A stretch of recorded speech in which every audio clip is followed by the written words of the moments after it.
নমস্কার, good evening. আমি doctor Sujoy Dasgupta, consultant gynaecologist এবং বন্ধাত্ব এবং আইভিএফ বিশেষজ্ঞ। আজ আমরা আলোচনা করব পিসিওএস, পলিসিস্টিক ওভারি সিনড্রোম নিয়ে।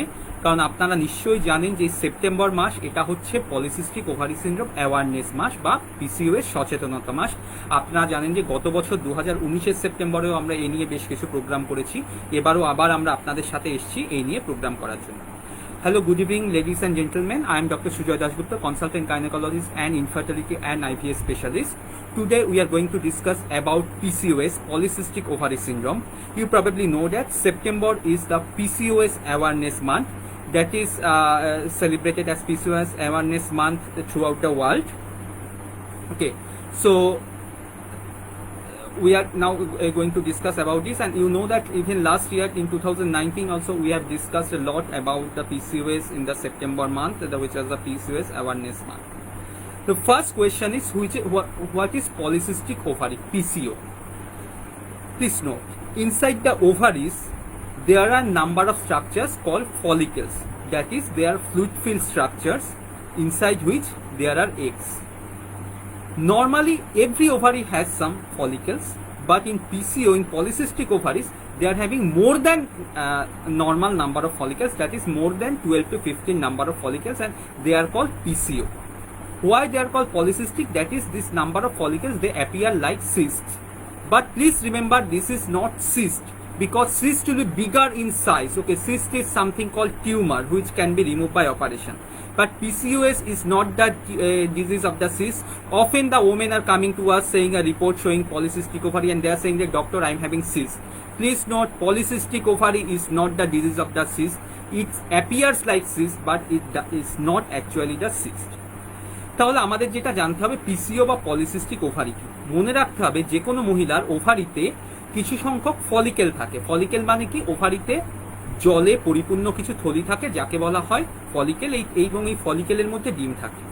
প্রত্যেক ওভারিতেই কিছু ফলিকেল থাকে, কিন্তু পলিসিস্টিক ওভারি যাদের হয় সেই পলিসিস্টিক ওভারিতে ফলিকেলের সংখ্যা নর্মালের থেকে বেশি থাকে, অর্থাৎ 12 থেকে 15 বা তার বেশি সংখ্যক ফলিকেল থাকলে তাকে পলিসিস্টিক ওভারি বলা হয়।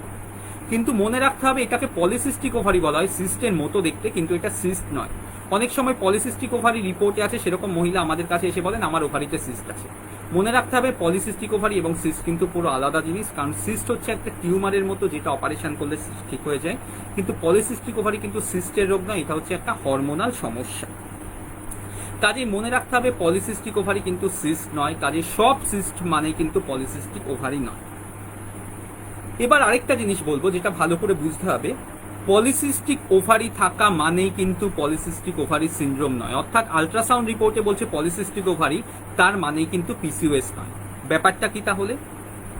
পিসিওএস হতে গেলে আপনার পলিসিস্টিক ওভারির সাথে আরো যে কোনো একটা সিমটম থাকতে হবে। হয় আপনার পিরিয়ড ইরেগুলার হতে হবে, অথবা আপনার শরীরে টেস্টোস্টেরন হরমোনের আধিক্য আছে সেরকম কোনো সিমটম হবে। অর্থাৎ ব্লাডে দেখা যাবে টেস্টোস্টেরন হরমোন বেশি আছে, অথবা আপনার ছেলেদের মতো অতিরিক্ত গোফদারি গজাচ্ছে, বা হচ্ছে বেশি ব্রণ হচ্ছে, তৈলাক্ত ত্বক হচ্ছে। তাহলে অর্থাৎ এই তিনটের মধ্যে যে কোনো দুটো থাকতে হবে। কি তিনটে? 1 নাম্বার পলিসিস্টিক ওভারি আল্ট্রাসাউন্ডে দেখা যাচ্ছে, 2 নাম্বার আপনার পিরিয়ড ইরেগুলার হচ্ছে, 3 নাম্বার আপনার অতিরিক্ত হেয়ার গ্রোথ হচ্ছে, অর্থাৎ ছেলেদের মতো অতিরিক্ত লোম হচ্ছে শরীরে, অথবা টেস্টোস্টেরন বেশি। এই তিনটের মধ্যে যে কোনো দুটো থাকলেই পলিসিস্টিক ওভারি সিনড্রোম বলা হয় বা পিসিওএস বলা হয়। কাজে ধরুন দেখা গেল আপনার শুধুমাত্র আল্ট্রাসাউন্ডে বলছে পলিসিস্টিক ওভারি আছে, কিন্তু আপনার পিরিয়ড মাসে মাসে হয়, আপনার কোনো এক্সেস হেয়ার গ্রোথ বা সেরকম কিছু হয় না, তার মানে কিন্তু আপনার পলিসিস্টিক ওভারি সিনড্রোম নেই। এটা কিন্তু অনেকেই ভুল করে। অনেক সময় কিন্তু পিসিওএস ওভার ডায়াগনোসিস হয়, অর্থাৎ আপনার সবকিছু ঠিক আছে তাও আপনি একটা ভয় পাচ্ছেন যে আপনার পিসিওএস আছে। অর্থাৎ আপনার কিন্তু পলিসিস্টিক ওভারি আল্ট্রাসাউন্ডে বললো মানেই কিন্তু আপনার পিসিওএস আছে, এরকম কিন্তু ভাবনা চিন্তা করার কিন্তু কোনো কারণ নেই। হ্যাঁ, এটা কিন্তু বিশেষ করে সমস্যা হয় অ্যাডোলেসেন্ট, অর্থাৎ যারা ইয়াং এজ, অর্থাৎ যাদের ধরুন যেসব মেয়েদের বয়স ধরুন 12 থেকে 18, তাদের অনেক সময় আল্ট্রাসাউন্ড করলে দেখা যায় যে তাদের পলিসিস্টিক ওভারি আছে। এমনকি সে সময় তাদের কিন্তু পিরিয়ডস ইরেগুলার হয়। মনে রাখতে হবে 18 বছরের আগে কিন্তু পলিসিস্টিক ওভারি সিনড্রোম ডায়াগনোসিস করা যায় না। কাজে একজন মেয়ে যদি দেখা যায় যে 18 বছরের আগে এসছে তার ইরেগুলার পিরিয়ড নিয়ে, তাহলে আমরা তাকে বলি ওজন যেন না বাড়ে সেটা খেয়াল রাখুন, কিন্তু তার এক্স্যাক্টলি কি কারণে পিরিয়ড ইরেগুলার হচ্ছে সেটা কিন্তু 18 বছরের আগে কিন্তু বলা সম্ভব নয়। হ্যাঁ, কারণ 18 বছর পর্যন্ত কিন্তু আলট্রাসাউন্ডে পলিসিস্টিক ওভারি দেখাটা খুব নর্মাল এবং পিরিয়ড ইরেগুলার হওয়াটাও কিন্তু খুব স্বাভাবিক। এছাড়াও তার পরবর্তীকালেও ধরুন 18 বছরের পরে অনেক মহিলা আসেন আমাদের কাছে ইনফার্টিলিটি বা বন্ধ্যত্ব নিয়ে, যাদের আলট্রাসাউন্ডে দেখা যায় পলিসিস্টিক ওভারি আছে। তার মানে এই নয় যে কিন্তু তাদের পিসিওএস আছে, এটা কিন্তু খুব ভালোভাবে বুঝতে হবে। অর্থাৎ পলিসিস্টিক ওভারি আলট্রাসাউন্ডে থাকা মানেই কিন্তু পিসিওএস নয়, আর পিসিওএস কিন্তু সিস্টের রোগ নয়। Now, as we have discussed that PCOS is not the disease of the cyst, but at the same time, you may be surprised to know that presence of polycystic ovaries in ultrasound does not necessarily mean that you are having polycystic ovary syndrome. So, what's the difference between polycystic ovary and PCOS? Remember, to have PCOS, along with ultrasound evidence of polycystic ovary, you must have either irregular periods or you must have symptoms of excess testosterone. That is, you should have excess hair growth, just like males, you should have excess hair growth in your face and other parts of the body. You should have excess acne or pimples, or you should have oily skin. That means PCOS is defined when you have two of these three conditions. What are the three conditions? Number one, ultrasound is showing polycystic ovary. Number two, you are having irregular periods, and number three, you are either having excess testosterone in blood or you are having excess hair growth. So for example, if your periods are regular, if you don't have excess hair growth, but only the ultrasound report is showing that you are having polycystic ovary, that does not mean that you are having PCOS. So there is a tendency to overdiagnose PCOS, and sometimes women are feeling afraid that I am having PCOS. Please remember, if your ultrasound scan is showing polycystic ovary but your periods are regular, and if you don't have excess hair growth, we should not overdiagnose PCOS and we should not treat it. So that is, you are having polycystic ovary but you are not having polycystic ovary syndrome. The problem is common in women who are coming to us with infertility. Often their reports are showing polycystic ovary. So we have to see whether there is excess hair growth or irregular cycle. Only in that condition we can diagnose PCOS. Otherwise, it's not always PCOS. And the problem is very much common in adolescent girls, that is women between 12 to 18 years of age, because up to 18 years irregular cycles are common and it's almost normal. And in fact, till 18 years of age, often the ovaries in ultrasound are showing polycystic appearance. So PCOS cannot be diagnosed before 18 years of age. So what happens if a girl presents to us with irregular periods and ultrasound is showing polycystic ovary, and she comes to us before 18 years? We say that we don't know why you are having irregular periods. It is very common till 18 years of age, but we advise weight control. So we cannot diagnose PCOS before the 18 years of age. And as I have already mentioned, PCOS is not the condition of the cyst. এবার আমরা আলোচনা করব যেটা নিয়ে, সেটা হচ্ছে polycystic ovary কি কি কারণে হয়। মনে রাখতে হবে, বেশিরভাগ ক্ষেত্রে কিন্তু পলিসিস্টিক ওভারির কিন্তু সঠিক কারণ আমাদের জানা নেই। হ্যাঁ, হতে পারে কোনো জেনেটিক কারণ, অর্থাৎ মা বা বোনের যদি থাকে তাহলে আপনার হতে পারে, অর্থাৎ আপনার মা বা বোনের পলিসিস্টিক ওভারি সিনড্রোম থাকলে আপনার হতে পারে। ওয়েট বেশি থাকলে তাদের পলিসিস্টিক ওভারি সিনড্রোম হওয়ার কিছু সম্ভাবনা থাকে। তাছাড়া বেসিক দুটো কারণে হয়, একটা দুটো হরমোন বেশি থাকে, একটা হচ্ছে ইনসুলিন। প্যানক্রিয়াস বা অগ্নাশয় থেকে ইনসুলিন হরমোন নির্গত হয়। আপনারা জানেন যে ইনসুলিনের কাজ হচ্ছে শরীরে ব্লাড সুগার কন্ট্রোল করা। পিসিওএস এ যেটা হয়, ইনসুলিন থাকে কিন্তু ইনসুলিন কাজ করতে পারে না, একে বলা হয় ইনসুলিন রেজিস্ট্যান্স, অর্থাৎ ইনসুলিন শরীরে থাকে কিন্তু সেটা কাজ করতে পারে না।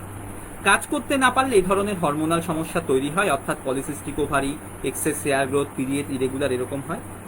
তাছাড়া আরেকটি হরমোনের আধিক্য থাকে, যেটা টেস্টোস্টেরন। আপনারা হয়তো শুনে থাকবেন যে টেস্টোস্টেরন পুরুষের হরমোন, পুরুষের শরীরে থাকে, কিন্তু মহিলাদের শরীরেও কিন্তু টেস্টোস্টেরন থাকে। কিন্তু যদি সেই টেস্টোস্টেরন মহিলাদের শরীরে নর্মালের থেকে বেশি পরিমাণে থাকে তাহলে কিন্তু পিসিওএস হওয়ার একটা সম্ভাবনা রয়েছে, এবং এই টেস্টোস্টেরনের কারণে কিন্তু পিরিয়ড ইরেগুলার হতে পারে এবং পলিসিস্টিক ওভারি বা এক্সেস হেয়ার গ্রোথ যেটা হওয়া সেটা হতে পারে। Now, what are the causes of PCOS? Please remember, we don't know the exact cause of PCOS. It may be related to some hormonal disorders. Sometimes genetic factors may play important role. For example, if your mother or sister are having PCOS, there is a tendency that you can have PCOS. Weight control, if you are overweight or obese, you are at risk of having PCOS. But the actual fact is that there are two hormones which are found in excess, that is insulin and testosterone. Insulin, you probably know that it's a hormone secreted from the pancreas. It controls our blood sugar. In PCOS, insulin is there in the body, but unfortunately it cannot act properly. We call it insulin resistance. As a result, what happens? The insulin is there, but insulin cannot act, so it leads to excess hair growth, irregular cycles, and polycystic appearance. On the other hand, there is increased testosterone. You probably know that testosterone is male hormone, is present in male body, but some amount of testosterone is still present in the female body, in the woman's body. So if it's present in excess amount in women, it can cause PCOS and it can lead to irregular cycle and excess hair growth. Now we are discussing about the symptoms of PCOS. What are the symptoms of PCOS? As I mentioned, irregular cycle is very common. Particularly if your periods are happening at the gap of more than 40 days, then it is called irregular cycle. And again, please remember, irregular cycle is common till 18 years of age. So we can diagnose PCOS only after 18 years of age. Sometimes women can have heavy periods. Periods are happening irregularly, infrequently, but heavy. Or sometimes the opposite can happen. Period can be very scanty amount, very small amount of period, small amount of period. And I've already mentioned some women may have excess hair growth in their face and other parts of the body, just like male. Sometimes there may be hair loss. In your head, you can experience hair fall. Sometimes you can have oily skin and excessive pimples or acne. And sometimes the women are presenting to us only symptoms of infertility, that is, they are trying for pregnancy but they are not getting pregnant. তাহলে PCOS এর symptom গুলো কি কি, অর্থাৎ কি কি সমস্যা দেখা যায় PCOS হলে? একটা হচ্ছে ইরেগুলার বা অনিয়মিত পিরিয়ড হওয়া, যেটা আমরা বললাম, অর্থাৎ 40 থেকে 42 দিনের পর পর পিরিয়ড হচ্ছে। কিন্তু মনে রাখতে হবে, যেটা বারবার বলছি, 18 বছর পর্যন্ত কিন্তু ইরেগুলার পিরিয়ড হওয়াটা নর্মাল। 18 বছরের পরেই একমাত্র আমরা PCOS ডায়াগনোসিস করতে পারি। অর্থাৎ পিরিয়ড অনিয়মিত হতে পারে, অথবা পিরিয়ড হেভি হতে পারে, অর্থাৎ অতিরিক্ত হতে পারে, কখনো কখনো পরিমাণে কম হতে পারে, অর্থাৎ উল্টোটা, কখনো অতিরিক্ত বেশি হচ্ছে বা কখনো অতিরিক্ত কম হতে পারে। তার সাথে কি হতে পারে? হেয়ার লস, অর্থাৎ চুল থেকে মাথা থেকে চুল পড়ে যাওয়া, এরকম হতে পারে। কখনো কখনো তৈলাক্ত স্কিন বা অ্যাকনি বা হচ্ছে পিম্পল বা ব্রণ হতে পারে। আর অনেক সময় এ ধরনের কোনো সিমটম থাকে না, কিন্তু মহিলারা আমাদের কাছে আসছেন এই নিয়ে যে তারা অনেক দিন ধরে প্রেগনেন্সি ট্রাই করছেন কিন্তু প্রেগনেন্সি আসছে না, এই নিয়ে, অর্থাৎ ইনফার্টিলিটি বা বন্ধ্যাত্ব। এবার যদি PCOS নিয়ে কেউ আসেন, তখন আমরা কি করি, আমাদের ক্লিনিকে কি করি? আমরা অবশ্যই তাকে প্রশ্ন করি কি কি সমস্যা হচ্ছে, পিরিয়ড ইরেগুলার হয় কিনা, অতিরিক্ত হেয়ার গ্রোথ এগুলো হচ্ছে কিনা, বন্ধ্যাত্বের সমস্যা আছে কিনা সেটা। তার সাথে আমরা কিছু পরীক্ষা করি, ব্লাড প্রেশার চেক করা হয়, ওজন চেক করা হয়, আলট্রাসাউন্ড করে দেখা হয় পলিসিস্টিক ওভারি আছে কিনা। আবার বলবো, আলট্রাসাউন্ডে পলিসিস্টিক ওভারি থাকা মানেই কিন্তু PCOS নয়। আর কিছু ব্লাড টেস্ট করে দেখা হয়, যেমন টেস্টোস্টেরন, ইনসুলিন চেক করা হয়, সুগার চেক করি আমরা, কেন আমরা পরে বলছি। আর তার সাথে আমরা অন্য কিছু হরমোন যেমন থাইরয়েড আর প্রোল্যাক্টিন এগুলো চেক করা হয়, কারণ অনেক সময় এই থাইরয়েড বা প্রোল্যাক্টিন হরমোনের কারণে ইরেগুলার পিরিয়ড হতে পারে। সাধারণত এই পরীক্ষাগুলোই যথেষ্ট। কখনো কখনো লিপিড প্রোফাইল চেক করার দরকার হয়। আর বাকি কিছু হরমোন যেমন DHE, অ্যান্ড্রোস্টেনিডাইন, এগুলো অনেক সময় অনেক মহিলা চেক করেন, কিন্তু এগুলো বেশিরভাগ ক্ষেত্রে চেক করার দরকার হয় না, খুব কম ক্ষেত্রে এগুলো চেক করার দরকার হয়। Now what we do when a woman comes to us with PCOS? First of all, we have to take the clear history. That is, we have to ask the woman the questions about how regular or irregular the periods are, whether periods are heavy or not, whether she is experiencing excess hair growth, or whether there is an issue with infertility or not. Then we examine the woman, we see her weight, we do ultrasound, and again I will tell you that I will reiterate that presence of polycystic ovary in ultrasound does not necessarily mean that you are having PCOS. And then we do some hormonal tests like testosterone and insulin. Blood sugar and lipid profiles are commonly advised, but we also check for hormones like thyroid and prolactin, because these two hormones can also cause irregular periods. But sometimes you see women are doing number of tests like androstenediol, dihydroandrosterone, DHE, etc. But often these tests are not required. So by doing minimum investigations, we can diagnose the PCOS. এবার যেটা হচ্ছে polycystic ovary syndrome, এর complication কি কি, এর কি কি সমস্যা হতে পারে। একটা তো বললাম প্রেগনেন্সি আসতে অসুবিধে হতে পারে, তাছাড়া প্রেগনেন্সি হলেও মিসক্যারেজ হওয়ার একটা রিস্ক থাকে, জেস্টেশনাল ডায়াবেটিস অর্থাৎ প্রেগনেন্সিতে ডায়াবেটিস হওয়ার একটা রিস্ক থাকে, তাছাড়া প্রিএক্লামসিয়া অর্থাৎ প্রেগনেন্সিতে একটা রোগ হয় যাতে ব্লাড প্রেশার বেড়ে যায় এবং প্রোটিন বেরোতে থাকে ইউরিনের সাথে, সে ধরনের সমস্যা হতে পারে। এগুলো হচ্ছে প্রেগনেন্সির কমপ্লিকেশন। আর তাছাড়া কি হতে পারে, একটা তো বললাম আমরা যে ইনসুলিন রেজিস্ট্যান্স হয় অর্থাৎ ইনসুলিন কাজ করতে পারে না। ইনসুলিন রেজিস্ট্যান্সের ফলে কি হয়, পরবর্তীকালে ডায়াবেটিস হয়ে যেতে পারে অর্থাৎ ইনসুলিনের অভাব দেখা যেতে পারে, ব্লাড প্রেশার বেড়ে যেতে পারে, এর থেকে পরবর্তীকালে হার্টের রোগ অর্থাৎ হার্ট অ্যাটাকের সম্ভাবনা বেড়ে যায়, কোলেস্টেরল বা ট্রাইগ্লিসারাইড বেড়ে যায় অর্থাৎ লিপিড প্রোফাইল চেঞ্জ হয়ে যেতে পারে, স্ট্রোক হওয়ার সম্ভাবনা থাকে। আর এই সম্ভাবনাগুলো বেশি থাকে তাদের যাদের ওজন বেশি থাকে। তাছাড়া লিভারের কিছু সমস্যা হয় অর্থাৎ আমরা বলি নন অ্যালকোহলিক ফ্যাটি লিভার, লিভারে ফ্যাট জমে যেতে পারে, তার থেকে খুব বেশি বয়সে লিভার সিরোসিস হওয়ার সম্ভাবনা থাকে। তাছাড়া গলায় ফ্যাট জমে যেতে পারে, তাকে অবস্ট্রাকটিভ স্লিপ অ্যাপনিয়া বলে। মানে কি, রাতে শ্বাস নিতে সমস্যা হয়, এ ধরনের মহিলারা দেখা যায় যে রাতে নাক ডাকেন এবং দিনের বেলা তাদের ক্লান্তি লাগে বা ঝিমুনি ভাব লাগে, এটা হতে পারে। আর তাছাড়া আরেকটা রিস্ক থাকে যেটা হচ্ছে যে ভীষণ ক্লান্তি লাগা, আর একটা ক্যান্সারের সম্ভাবনা থাকে, এন্ডোমেট্রিয়াল ক্যান্সার। কিন্তু মনে রাখতে হবে এন্ডোমেট্রিয়াল ক্যান্সার তাদের হয় যাদের বছরে 4 বারের কম পিরিয়ড হয় এবং যারা বেশি মোটা, যাদের ওজন বেশি এবং যাদের হাই ব্লাড প্রেশার বা হাই ব্লাড সুগার আছে। এন্ডোমেট্রিয়াল ক্যান্সার কি, সরি সেটা বলতে ভুলে গেলাম, ইউটেরাসের যে লাইন, জরায়ুর যে লাইন, তাকে বলে এন্ডোমেট্রিয়াম। সেখানে যদি ক্যান্সার হয় তাকে বলে এন্ডোমেট্রিয়াল ক্যান্সার। কিন্তু এটা সব বিরল, এটা খুব বিরল রোগ আমাদের দেশে অন্তত পক্ষে। কিন্তু আরেকটা সম্ভাবনা থাকে পলিসিস্টিক ওভারি থেকে ডিপ্রেশন হওয়া অর্থাৎ মানসিক অবসাদ হওয়া। কেন? ওজন বেশি হচ্ছে, বন্ধ্যত্ব হচ্ছে, পিরিয়ড ইরেগুলার হচ্ছে, ডায়াবেটিস, হাই ব্লাড প্রেশার, এগুলো সবকিছুর কারণে কিন্তু মানসিক অবসাদ হওয়ার একটা সম্ভাবনা থাকে। Now we will discuss what are the complications of PCOS. Already I have mentioned that in PCOS there is risk that you can have difficulty in conceiving, that is you can have infertility. Even when you conceive, there is increased chance that you can have miscarriage, you can have gestational diabetes mellitus GDM, that is you can have diabetes in pregnancy, or you can have preeclampsia, that is a disease occurring in pregnancy when you have high blood pressure and you can lose your protein through your urine. Apart from that, as I mentioned that there is insulin resistance, that is insulin is there but insulin cannot act. As a result, you can have diabetes mellitus, that is you can have deficiency of insulin, you can have high blood pressure. All these can lead to increased chance of heart attack, that is cardiovascular disease, and stroke. You can have altered lipid profile, that is you can have elevated cholesterol and triglyceride in blood. These risks are higher in women who are obese or who are having overweight. Apart from this, there is chance that you can have fat deposition in liver that can lead to fatty liver and ultimately cirrhosis of liver. You can have increased fat deposition in your throat, pharynx, that can lead to something called obstructive sleep apnea, that is you can have snoring when you are sleeping. You can have dizziness in the morning, daytime, you can feel fatigue, and sometimes you can have some cancer called endometrial cancer. What is endometria? Lining of the womb or uterus is called endometrium. If you have period less than 4 times in a year, if you have high blood pressure or high blood sugar and your weight is high, you are at increased risk of having endometrial cancer, although it's not very common in our country.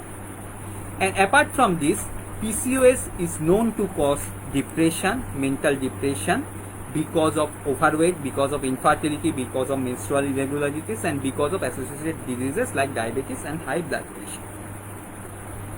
Now, what is cure? Unfortunately, there is no cure of PCOS. Please make it very clear. It's a hormonal disorder. There is no cyst in PCOS, but there is no cure. Often women ask, doctor, I want to make my periods regular permanently. We say, sorry, it's not possible. We cannot cure your PCOS, but it can be kept under control. And you will be surprised to know that PCOS can be kept under control by yourself by simple lifestyle changes, that is diet and exercise. You should avoid high calorie diet and you should do exercise. Even if your weight is normal, you should take care so that you should not have fat deposition in your tummy, because it can also increase the risk of disorders like infertility and cardiovascular diseases.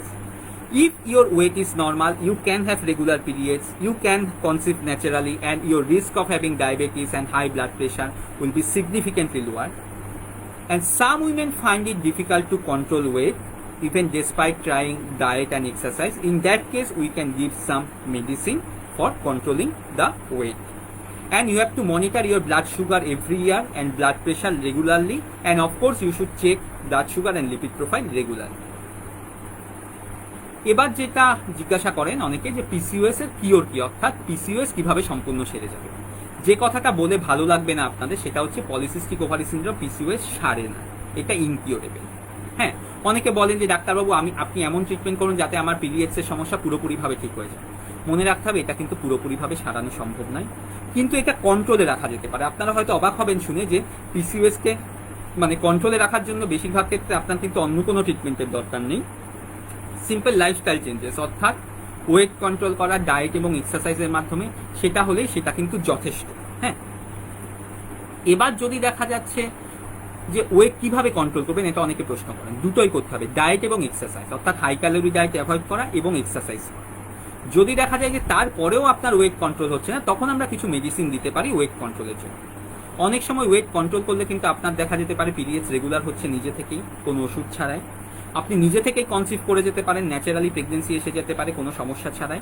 আর আপনার এই যে হার্টের রোগ, cardiovascular রোগ হওয়ার সম্ভাবনা সেটা কমে যেতে পারে। তার সাথে যেটা করতে হবে, বছর বছর সুগার এবং লিপিড প্রোফাইল চেক করতে হবে এবং নিয়মিত কিন্তু আপনার ব্লাড প্রেশার চেক করতে হবে।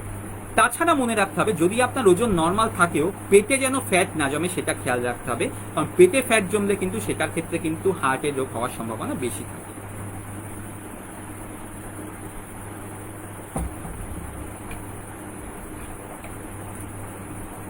এবার আমরা যেটা আলোচনা করব সেটা হচ্ছে পিসিওএস এর ট্রিটমেন্ট। অলরেডি বললাম যে পিসিওএস এর কিন্তু কোনো পার্মানেন্ট কিওর নয়, কাজে পিসিওএস এর কি ট্রিটমেন্ট হবে ডিপেন্ড করছে একজন মহিলা কি চাইছেন, কি নিয়ে আমাদের কাছে এসেছেন, তার সমস্যা কি। শুধু পিরিয়ডস রেগুলার হতে পারে এক নাম্বার, তিনি পিরিয়ডস এর সমস্যায় ভুগছেন, তিনি এখন বাচ্চা চাইছেন না, শুধু পিরিয়ডস রেগুলার করার জন্য এসেছেন। হতে পারে তার সমস্যা হচ্ছে এক্সেস হেয়ার গ্রোথ, সেজন্য এসেছেন, তিনি এখন বাচ্চা চাইছেন না। হতে পারে তার সমস্যা এক্সেস হেয়ার গ্রোথ এবং পিরিয়ডস ইরেগুলার কিন্তু বাচ্চা চাইছেন না। আর আরেকটা হতে পারে তিনি বাচ্চা চাইছেন কিন্তু তার সাথে পিরিয়ডস ইরেগুলার বা এক্সেস হেয়ার গ্রোথ সেটা থাকতেও পারে। যদি দেখা যায় যে সমস্যাটা হচ্ছে শুধুমাত্র অনিয়মিত পিরিয়ড হচ্ছে, তাহলে কি করব? প্রথমেই বললাম প্রথম ট্রিটমেন্ট হচ্ছে ওজন কন্ট্রোল করা, সেটা কন্ট্রোল করলে অনেক রিস্ক কমে যাবে। তাতেও যদি না হয় তাহলে আমরা বলতে পারি ওরাল কন্ট্রাসেপটিভ পিল দিতে পারি, অর্থাৎ যেটাকে বলা হয় কন্ট্রাসেপটিভ বা জন্ম নিরোধক বড়ি। জন্ম নিরোধক বড়ি শুনেই অনেকে লাফিয়ে ওঠেন, ভয় পান। মনে রাখতে হবে জন্ম নিরোধক বড়ি একদম সেফ। যদি আপনি প্রেগনেন্সি না চান ততদিন পর্যন্ত আপনি এরকম কন্ট্রাসেপটিভ পিল নিতে পারেন। এর কোনো long term significant side effect কিছু নেই। এতে বরং অনেকে বলেন ক্যান্সার হয়, কিন্তু মনে রাখতে হবে এতে বরং ওভারিতে ক্যান্সার হওয়া এবং ইউটেরাসে ক্যান্সার হওয়া এবং কোলন বা খাদ্যনালীতে ক্যান্সার হওয়ার রিস্ক কিন্তু অনেকটাই কমে। আর তাছাড়া অনেকে বলেন যে পরবর্তীকালে প্রেগনেন্সি আসতে অসুবিধা হবে কিনা। মনে রাখবেন যখন আপনি প্রেগনেন্সি চাইবেন তখন কন্ট্রাসেপটিভ পিল বন্ধ করে দিলেই হয়। আর ইভেন কম বয়সী মেয়েদেরও যদি কন্ট্রাসেপটিভ পিল দেওয়া হয় তাতে কিন্তু কোনো অসুবিধা নেই। অনেকে বলেন ডাক্তারবাবু আমার তো এখনো বিয়ে হয়নি, আমাকে কেন কন্ট্রাসেপটিভ পিল দিচ্ছেন? মনে রাখতে হবে কন্ট্রাসেপটিভ পিল কিন্তু শুধু বাচ্চা না আসার জন্য দেওয়া হচ্ছে সেটা নয়। পলিসিস্টিক ওভারিতে কিন্তু কন্ট্রাসেপটিভ পিল খুব ভালো কাজ করে, হরমোনগুলো রেগুলার করতে সাহায্য করে। অর্থাৎ যদি এখন মনে হয় যে আপনার বিয়ে হয়নি বা এক্ষুনি বাচ্চা চাইছেন না, তাহলে কিন্তু কন্ট্রাসেপটিভ পিল দিয়ে ট্রিটমেন্ট করা হয়। কন্ট্রাসেপটিভ পিল দিয়ে কিন্তু হরমোন রেগুলার থাকে এবং পিরিয়ডস রেগুলার থাকে। কাজে কন্ট্রাসেপটিভ পিল নিয়ে যে ভুল ধারণাগুলো আছে সেগুলো থেকে আমাদের বেরোতে হবে। তার সাথে আমরা কখনো কখনো মেটফরমিন বলে একটা ওষুধ, এই মেটফরমিন নিয়ে অনেকের সমস্যা আছে, কারণ মেটফরমিন ডায়াবেটিসে দেওয়া হয় ব্লাড সুগার কন্ট্রোলের জন্য। অনেক সময় হয়েছে এরকম যে আমরা মেটফরমিন দিয়েছি, পেশেন্ট ওষুধের দোকানে গেছে, ওষুধের দোকান থেকে বলছে ডাক্তারবাবু কেন ব্লাড সুগারের ওষুধ দিয়েছে, আপনার কি সুগার আছে? পেশেন্ট ভীষণ ভয় পেয়ে যায়। মনে রাখতে হবে পলিসিস্টিক ওভারিতে হরমোন রেগুলার করতে মেটফরমিন সাহায্য করে। কাজে মেটফরমিন কিন্তু সুগার না থাকলেও, সুগার বেশি না থাকলেও আপনাকে মেটফরমিন দেওয়া হয়। আর মনে রাখতে হবে মেটফরমিন কিন্তু ব্লাড সুগার কমিয়ে দেবেন। অনেকে ভয় পান যে ব্লাড সুগার ফল করে যাবে, কি হবে? মনে রাখতে হবে আপনার যদি সুগার নর্মাল থাকে তাহলে কিন্তু মেটফরমিন ব্লাড সুগার কমাবে না। কাজে মেটফরমিন যদি ডাক্তারবাবু বলে থাকেন সেটা নিশ্চিন্তে নিতে পারেন। তাছাড়া এখন কিছু নতুন ওষুধ এসছে ইনোসিটল বলে, সেটাও নেওয়া যেতে পারে, কারণ অনেক সময় মেটফরমিন বা ইনোসিটল নিলেও কিন্তু পিরিয়ডস রেগুলার হতে পারে, বা কন্ট্রাসেপটিভ পিলের সাথেও আমরা সেটা। Now women are asking what's the treatment of PCOS. As I mentioned already, unfortunately there is no cure of PCOS. So the treatment of PCOS depends on what the woman wants, that is with what complaint the woman has presented to us. She may have presented to us only because she is concerned about irregular periods. She is not planning for pregnancy now. Alternatively, she can have excess hair growth in her body, but she is not having, she does not want to get pregnant right now. Or she can have both the problems, that is irregular periods and excess hair growth. She does not want to have baby right now. Or she can present to us, that is she wants to have baby and she may or may not have excess hair growth or irregular periods. So the treatment depends on what the woman wants. First condition is, suppose you are not planning for pregnancy, you are single or you are unmarried, so you only have come to us because you are having irregular cycles. In that case, as I mentioned, the first line of treatment is definitely weight loss and weight loss, so you have to control your weight. Next, we give contraceptive pill to regularize the periods. There are many myths and misconceptions about contraceptive pills. Some women are asking, doctor, I am unmarried, why you have given me contraceptive pills? Remember, contraceptive pills are not given only because to prevent pregnancy. Contraceptive pills are sometimes given to regularize the periods, and PCOS contraceptive pills are very much helpful to regularize the period and to normalize the hormones. So if you are unmarried, if you are single, or if you are not planning for pregnancy, we give contraceptive pills. And please remember, contraceptive pills are very safe. When you will plan for pregnancy, only that time you can stop contraceptive pill, and it will not cause any problem when you will plan for pregnancy. Sometimes women are asking, doctor, I am taking contraceptive pills right now. Now suppose after 5 years, if I will be planning for pregnancy, will there be any problem because I am taking contraceptive pills now? But please remember, contraceptive pill does not have any serious long-term side effect. It does not cause infertility in the long term. And next thing, sometimes women are asking about cancer. Please remember, contraceptive pill on the other hand can reduce the risk of cancer. If you take contraceptive pill for long time, your chance of developing ovarian cancer, the cancer of the endometrium, that is uterus, and colon cancer, the risk of this cancer are significantly lower if you are taking contraceptive pills. And along with that, sometimes we can give you the tablet called metformin. And again, there are some issues with metformin, because people know that metformin is given in diabetes to reduce the blood sugar. Sometimes you have given the metformin and the medicine shop owner, they have told the patient that why the doctor has given you metformin, that you don't have sugar, why you have given metformin. Women are asking, doctor, why have you given metformin? Remember, metformin is given to control the hormone, to regularize the periods and to regularize the hormones in PCOS.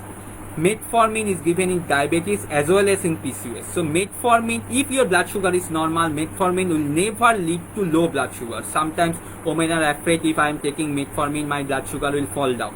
No, it cannot happen. If your blood sugar is normal, you cannot have low blood sugar with metformin.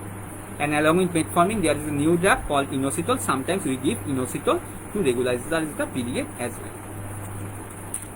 Now the next scenario is, woman is not planning for pregnancy, but she has come to us with hirsutism, that is excess hair growth or acne or pimples. Okay, her periods may be irregular. In that case, we start treatment with contraceptive pills. But remember, in this case, it's important to understand that whether the medicine is acting on your hair growth or not. Sometimes medicines are given even when you have excess hair fall. Remember, you have to take the medicine for at least 6 months before we understand whether the medicines are acting for you or not. Because the medicines can act on new hair, medicine cannot act on the old hair which was there in your face. So we have to wait for 6 months before saying whether the medicine is acting for you or not. So for the initial periods, we advise you to use some local treatment, that is you can use laser, you can do shaving, you can do the electrocautery, electrolysis and some creams, etc. Okay, or epilation cream, etc. Okay. If after 6 months we find that the medicine is not acting, in that case we can add some other medicines, but you have to wait for 6 months. এবার দ্বিতীয় একটা সমস্যা হচ্ছে, অর্থাৎ দ্বিতীয় একটা condition হচ্ছে, যেখানে একজন মহিলা দেখা যাচ্ছে তিনি এসছেন, তার সমস্যা হচ্ছে অতিরিক্ত হেয়ার গ্রোথ বা হার্সুটিজম যাকে বলে, অর্থাৎ অতিরিক্ত গোঁফদাড়ি বা লোম হচ্ছে শরীরে, অথবা মাথা থেকে চুল পড়ে যাচ্ছে, অথবা ব্রণ হচ্ছে বা তৈলাক্ত স্কিন। সেক্ষেত্রে আমরা কি করি? কিন্তু তিনি প্রেগনেন্সি চাইছেন না, তার পিরিয়ডস হয়তো ইরেগুলার, কিন্তু তিনি প্রেগনেন্সি চাইছেন না। সেক্ষেত্রে আমরা কন্ট্রাসেপটিভ পিল দিই, অর্থাৎ যেটা বললাম জন্ম নিয়ন্ত্রক বড়ি, সেটা দিই। কিন্তু মনে রাখতে হবে এক্ষেত্রে ওষুধ কাজ করছে কিনা দেখার জন্য আপনাকে 6 মাস অপেক্ষা করতে হবে, কারণ এই ওষুধগুলো কিন্তু নতুন হেয়ারের ওপর অর্থাৎ নতুন লোমের ওপর কাজ করে, কিন্তু পুরনো লোমের ওপর কাজ করে না। আর নতুন লোম তৈরি হতে 6 মাস সময় লাগে, কাজে আপনাকে 6 মাস অপেক্ষা করতে হবে যে দেখার জন্য যে ওষুধ কাজ করছে কি করছে না। এই 6 মাস আপনি কি করতে পারেন, কোনো লোকাল ট্রিটমেন্ট করতে পারেন, অর্থাৎ শেভিং করতে পারেন, ইলেকট্রোলিসিস বা কোনো ক্রিম ইউজ করতে পারেন বা লেজার ইউজ করতে পারেন। যদি 6 মাস পরেও দেখা যায় যে কন্ট্রাসেপটিভ পিল দিয়েও কাজ হয়নি, তখন আমরা অন্য কোনো ওষুধ ব্যবহার করতে পারি, কিন্তু আপনাকে 6 মাস অপেক্ষা করতে হবে। এবার যেটা পরের সমস্যা সেটা হচ্ছে যে আপনার বন্ধাত্ব হচ্ছে, অর্থাৎ আপনি বা আপনার বন্ধাত্ব না, অর্থাৎ তৃতীয় জিনিস হচ্ছে আপনি জাস্ট এবার প্ল্যান করছেন প্রেগনেন্সির জন্য, কিন্তু আপনার পিরিয়ডস ইরেগুলার অথবা আপনার এক্সেস হেয়ার গ্রোথ আছে। এক্ষেত্রে অনেকেই প্রশ্ন করেন, ডাক্তারবাবু আগে আমার পিরিয়ডসটা রেগুলার করে দিন, তারপর প্রেগনেন্সি প্ল্যান করবো। মনে রাখতে হবে এটা কিন্তু সম্ভব নয়, কারণ কন্ট্রাসেপটিভ পিল বন্ধ করলে কিন্তু পিরিয়ডস ইরেগুলার হতে পারে। পিরিয়ডস যদি নিজে থেকে রেগুলার হয় খুব ভালো কথা, কিন্তু আপনি যদি বলেন আমি বাচ্চাও চাইছি পিরিয়ডস রেগুলার করতে চাইছি, দুটো কিন্তু একসাথে সম্ভব না। মানে কিন্তু পিরিয়ডস রেগুলার না হলেও কিন্তু বাচ্চা আসতে পারে, সে ধরনের ট্রিটমেন্ট সম্ভব। আর যদি আপনি বলেন যে আমার এক্সেস হেয়ার গ্রোথ হচ্ছে, সে অবস্থায় আমি বাচ্চা চাইছি, তাহলে মনে রাখতে হবে আমরা কিন্তু হরমোনাল ট্রিটমেন্ট দিতে পারবো না, কারণ সেটা দিলে যতদিন চলবে ততদিন বাচ্চা আসবে না। কাজে সেক্ষেত্রে আমরা বলবো আপনি লোকাল কোনো ট্রিটমেন্ট যেমন লেজার বা শেভিং এগুলো করতে পারেন। অর্থাৎ যদি আপনি বাচ্চা চান তাহলে কিন্তু আপনার পিরিয়ডস নিজে থেকে রেগুলার হলে ভালো কথা, আমরা অন্য কোনোভাবে পিরিয়ডস রেগুলার করতে পারবো না, কিন্তু পিরিয়ডস রেগুলার না করেও বাচ্চা আসা সম্ভব। কাজে আপনি যদি অনেকে জেদ ধরে বসে থাকেন, না ডাক্তারবাবু আগে পিরিয়ডস রেগুলার করুন তারপর বাচ্চা ট্রিটমেন্ট করবো, আমরা বলবো সেটা কিন্তু সম্ভব হবে না। কাজে পিরিয়ডস ইরেগুলার হলেও বা এক্সেস হেয়ার গ্রোথ হলেও বাচ্চা আসা ট্রিটমেন্ট করা সম্ভব, কারণ সেক্ষেত্রে আমরা কন্ট্রাসেপটিভ পিল দিতে পারবো না। সেক্ষেত্রে আমরা কি করি, যে কোনো মহিলা, মনে রাখতে হবে বেশিরভাগ মহিলার ধারণা আছে যে আমরা ডাক্তারের কাছে তখন যাব যখন বাচ্চা চেষ্টা করে আসছেন, কিন্তু আমরা সব মহিলাদেরই বলি যখন আপনারা বাচ্চা আসার জন্য প্ল্যান করবেন তার আগে ডাক্তারের কাছে আসার জন্য। বিশেষ করে পলিসিস্টিক ওভারি সিনড্রোম মহিলাদের এটা ভীষণভাবে ইম্পর্টেন্ট। কেন? কারণ আমরা কিছু কিছু ব্যবস্থা নিতে পারি যাতে দেখা যায় যে বাচ্চা এলে মা বা বাচ্চার জন্য কোনো কমপ্লিকেশন না হয়, একে বলা হয় প্রি কনসেপশনাল কেয়ার। কি করা হয়, আপনার থেকে আমরা কিছু হিস্ট্রি নিই, আপনার কিছু ব্লাড টেস্ট করি, বিশেষ করে রুবেলা ভাইরাস এবং থ্যালাসেমিয়া টেস্ট সেটা করি, আমরা ওজন কমাতে বলি যদি ওজন বেশি থাকে, যদি থাইরয়েড বা সুগারের সমস্যা থাকে সেটা আগে থেকে আমরা কন্ট্রোল করতে পারি যাতে প্রেগনেন্সিতে কোনো অসুবিধা না হয়। তাছাড়া যেটা ইম্পর্টেন্ট ফলিক অ্যাসিড নেওয়া, কারণ ফলিক অ্যাসিড বাচ্চার ব্রেন ডেভেলপমেন্টে হেল্প করে। ফলিক অ্যাসিড কিন্তু বাচ্চা আসতে হেল্প করে না, কিন্তু ফলিক অ্যাসিড শুরু করতে হবে বাচ্চা আসার আগে থেকে। কাজে যদি আপনি প্রেগনেন্সি প্ল্যান করেন তার আগেই ডাক্তারের কাছে যান। আর তার সাথে আমরা কখনো মেটফর্মিন বা ইনোসিটল জাতীয় ওষুধ দিতে পারি। আমরা সাধারণত বলি 4 থেকে 6 মাস আগে বাচ্চা আসার জন্য চেষ্টা করুন, তারপর আমরা দেখব কেন বাচ্চা আসছে না। কেন? মনে রাখতে হবে পিসিওএস আছে মানেই সবসময় যে বাচ্চা আসতে অসুবিধা হবে এরকম নয়। অনেক পিসিওএস মহিলা কিন্তু সিম্পল ওয়েট কন্ট্রোল করেই কিন্তু মানে প্রেগনেন্ট হয়ে যাচ্ছেন, তাদের কোনো ট্রিটমেন্ট লাগছে না। কাজে আমরা বলবো আগে 4 থেকে 6 মাস চেষ্টা করুন। কারণ মনে রাখতে হবে একজন স্বাভাবিক দম্পতি যাদের সব রিপোর্ট নর্মাল আছে, তারা যদি সপ্তাহে মোটামুটি 2 থেকে 3 বার সহবাস করেন, 1 মাসের মধ্যে বাচ্চা আসতে পারে 10 থেকে 15 জনে, 6 মাসে আসতে পারে 60 জনের, মানে 60%। সেজন্য আমরা বলি আগে 6 মাস চেষ্টা করুন। আপনার যদি পিসিওএস থাকে তখন বাচ্চা না হলে তখন দেখবো কেন আসছে না, পরীক্ষা নিরীক্ষা করবো বা তখন ট্রিটমেন্ট করবো। Now the third scenario is that you are planning for pregnancy. What to do? Suppose if you are planning for pregnancy but still you have irregular periods or you have excess hair growth, that is hirsutism. In that case, women often request, doctor, first treat my irregular periods, then I will plan for pregnancy. We say sorry, this is not possible. If your periods become regular by chance or naturally, it's okay, but otherwise we can give you pregnancy even when your periods are irregular or you have excess hair growth. But if you think that you have to regularize your periods and then you can plan for pregnancy, then it's not possible. So even when periods are irregular, we can give you pregnancy, but we cannot regularize the periods because in that case we cannot get pregnant. So two treatment cannot be done simultaneously, that is irregular periods and planning for pregnancy. And again, if you are planning for pregnancy and if you are suffering from excess hair growth, in that case we cannot give contraceptive pill. So in that case we advise you to remove the hair by local treatment like laser, electrolysis or shaving or some cream, etc. Some women have idea that I will go to doctor if I have difficulty in conceiving, not before that, but it's a wrong idea. We advise all the women to come to the doctor before you are planning for pregnancy. because our aim is to give you healthy pregnancy so that during pregnancy your health should be normal and your baby should be normal. So this is called preconceptional care. So when a woman is coming to us saying that I am planning for pregnancy, we check weight, we advise reducing the weight. In PCOS, this is particularly important. We have to check the thyroid and sugar level, and if these are abnormal, we have to control it before pregnancy so that there should not be any pregnancy complication. We also check for some things like rubella virus and thalassemia so that your baby will be healthy. And we give one medicine called folic acid. It's not helping to give you pregnancy, but it's important for baby's brain development, and folic acid should be taken before you are planning for pregnancy. And sometimes we can give you medicine like metformin and inositol. But at the same time, if you are planning for pregnancy, we advise please try for pregnancy for 4 to 6 months. If you cannot conceive, then we'll check why there is any problem, and then we can treat. Why? Please remember, you are having PCOS. That does not mean that you cannot conceive naturally. Okay, many women with PCOS can conceive naturally even without any treatment, but by simple weight reduction. So that's why we want to give you 4 to 6 months time. Why 4 to 6 months? If a couple is healthy and they are having regular intercourse, that is at least 2 to 3 times in a week, in 1 month out of hundreds of such couples, 10 to 15 can conceive. Within 6 months, 60 can conceive. That's why we advise to wait for 6 months. If you cannot conceive, then we'll start treatment. Now what happens if you are trying for pregnancy for 4 to 6 months, then you cannot conceive? In that case, we have to treat for infertility. We have to check husband's semen, and sometimes we have to check your condition of fallopian tubes. It depends. Sometimes we can check fallopian tubes after 6 months, but sometimes we can wait for 1 year before checking the fallopian tubes, and before that we can start treatment. Okay. So what are the treatment options?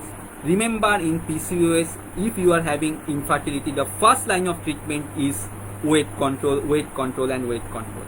If you control your weight, you can conceive naturally. If you control your weight, the chance of pregnancy complications like miscarriage and other complications will be significantly lower, and the chance that your medicine will work is significantly higher. If your weight is high and you are taking the treatment for infertility, the medicine cannot act. That is, you cannot get pregnant even after treatment. So you have to reduce your weight.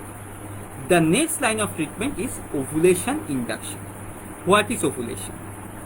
In a woman, usually in the middle of the cycle, the egg grows and it ruptures and it is released from the ovary and it comes in the fallopian tube. The release of eggs from the ovary is called ovulation.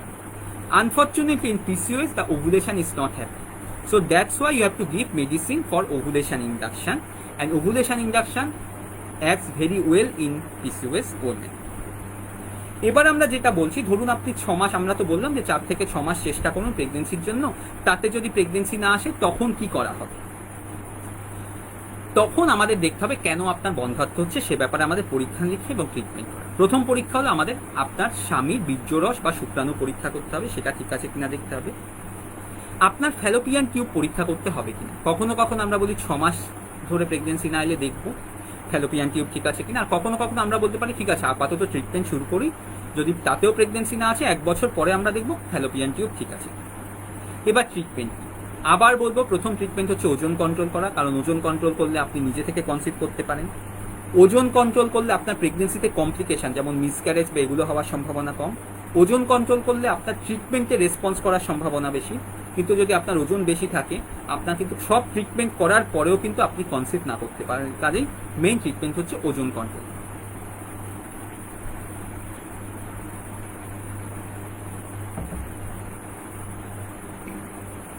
এবার তারপরে treatment কি? তারপরে treatment হচ্ছে ovulation induction. আচ্ছা, আগে বুঝতে হবে ovulation.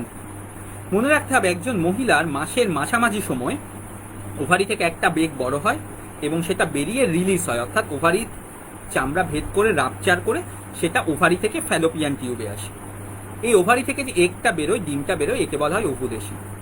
দুর্ভাগ্যজনকভাবে যাদের পিসিওএস আছে তাদের ওভুলেশন হতে সমস্যা হয়, সেজন্য আমরা ওভুলেশনের জন্য ওষুধ দিই, অর্থাৎ ওভুলেশন হওয়ার জন্য আমরা ওষুধ দিই। মনে রাখতে হবে পিসিওএস এ কিন্তু ওভুলেশন ইন্ডাকশনের ওষুধ খুব ভালো কাজ করে। অতএব পিসিওএস এর প্রথম ট্রিটমেন্ট হচ্ছে ওভুলেশন ইনজেকশন। আজকালকার দিনে ওভুলেশনের জন্য আমরা যে মেডিসিনটা প্রেফার করি সেটা হচ্ছে লেট্রোজল। হ্যাঁ, এটা সাধারণত 5 দিন ধরে দেওয়া হয়। কিন্তু মনে রাখতে হবে, আপনি যদি লেট্রোজল নেন তাহলে কিন্তু আপনাকে স্ক্যান করে দেখতে হবে। অনেক পেশেন্ট আছেন মাসের পর মাস লেট্রোজল নিয়ে যাচ্ছেন কিন্তু একবারও স্ক্যান করে দেখছেন না। আপনাকে অবশ্যই টিভিএস ফলিকুলার স্টাডি করে দেখতে হবে, অর্থাৎ আপনাকে টিভিএস করে দেখতে হবে। এবং এই স্ক্যান, আল্ট্রাসাউন্ড স্ক্যান কিন্তু পেটের ওপর দিয়ে দেখলে হবে না, টিভিএস অর্থাৎ ভেজাইনাতে আল্ট্রাসাউন্ড প্রোব দিয়ে ভালো করে ফলিকুলার স্টাডি করে দেখতে হবে লেট্রোজল দেওয়ার পর আপনার ওভুলেশন হচ্ছে কিনা। যদি ওভুলেশন প্রথম মাসে না হয় তাহলে আপনি যদি 6-7 মাস শুধু লেট্রোজল খেয়ে যান আন্দাজে, তাহলে আপনি সময় নষ্ট করছেন। কারণ এই মূল্যবান সময় কিন্তু চলে গেলে আর ফিরে পাবেন না, কারণ বয়স বেড়ে গেলে কিন্তু প্রেগনেন্সি আসার চান্স কমে যাবে। কাজে লেট্রোজল যদি নেন, আপনি ডাক্তারবাবুর সাথে কথা বলুন। অ্যাটলিস্ট প্রথম মাসে আপনাকে কিন্তু ফলিকুলার স্টাডি করে দেখতে হবে যে আপনার ওভুলেশন হচ্ছে কি। কারণ মনে রাখতে হবে, যদি আপনার ওভুলেশন হয় এবং আপনি স্বামীর সাথে একসাথে থাকেন, 100 জন যদি এরকম ট্রিটমেন্ট করেন, 1 মাসে বাচ্চা আসতে পারে 10 থেকে 15 জন। কাজে আমরা বলি প্রথম মাসে যদি ওভুলেশন হয়, আপনার বয়সের ওপর নির্ভর করে এই ট্রিটমেন্ট 4 থেকে 6 মাস করা যেতে পারে। কারণ 4 থেকে 6 মাসের মধ্যে 50 থেকে 60 জন, অর্থাৎ 100 জনের মধ্যে 50 to 60% কনসিভ করে। কাজেই যদি প্রথম মাসে দেখা যায় লেট্রোজলের কাজ হচ্ছে না, তাহলে কিন্তু আমাদের তারপরে অন্য ট্রিটমেন্টে চলে যেতে হয়। আমরা ক্লোমিফিন জাতীয় ওষুধ দিই, সেটা না হলে তখন আমরা গোনাডোট্রপিন জাতীয় ইনজেকশন দিই, বা আমরা কোনো অপারেশন অর্থাৎ ল্যাপারোস্কোপি, ওভারিয়ান ড্রিলিং এর কথা বলি, যেটা আমরা এরপর আলোচনা করব। কাজে প্রথম মাসে স্ক্যান করে দেখাটা ইম্পর্টেন্ট। আর যদি দেখা যায় প্রথম মাসে লেট্রোজলের